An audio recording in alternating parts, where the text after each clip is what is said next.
En fait, l'âme de Brasilia, elle n'est plus dans le plan pilote, elle est dans les villes satellites. 18 villes qui constituent la banlieue de Brasilia et où résident les ouvriers de la capitale. Ici, nous sommes dans l'une d'entre elles, Ceilândia.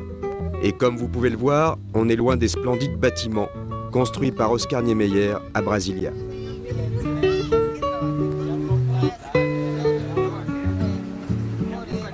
Natif de Manaus, Ildefonso Mendes est arrivé il y a 35 ans, au début, à l'époque où on rêvait encore. Je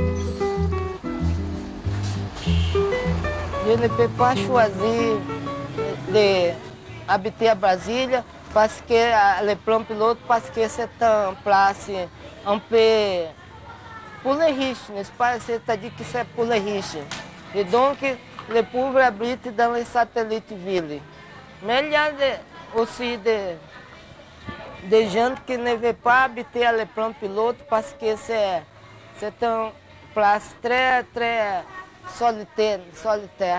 À l'époque que Oscar Niemeyer a été construit la ville, il a été décidé que les gens habitaient tous ensemble dans le plan pilote. Mais avec le temps, tout avait changé le plan original de Oscar Niemeyer et ele est mécontent avec ça. Oscar Niemeyer, l'architecte de Brasilia, il a aujourd'hui 90 ans et il réside à Rio. Brasilia nous a échappé. Dans les années 60, la dictature est arrivée. Nous avons dû partir, nous étions dans l'autre camp. Vous savez, maintenant, les rues de Brasilia sont moches. Elles ressemblent à n'importe quelle rue de banlieue du Brésil. Il n'y a pas eu de contrôle sur la construction des centres commerciaux. Il y a des affiches publicitaires partout. C'est dégradant. En revanche, l'axe monumental donne une bonne idée de ce que voulait le président.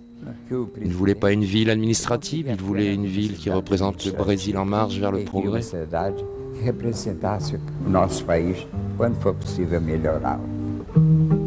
Et pourtant, lui aussi, il y croyait au lendemain qui chante. D'ailleurs, chez lui, sur le mur, il a écrit « Quand la misère se multiplie et que l'espérance quitte le cœur des hommes, c'est la révolution. »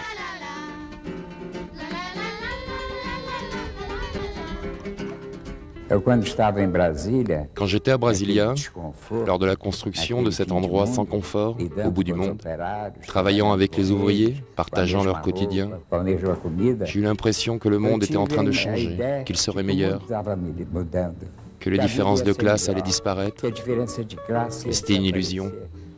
L'architecture ne change rien. Ce qui change les choses, c'est la révolution. Et vous croyez encore qu'un jour on pourra construire la cité idéale ? Un jour, peut-être.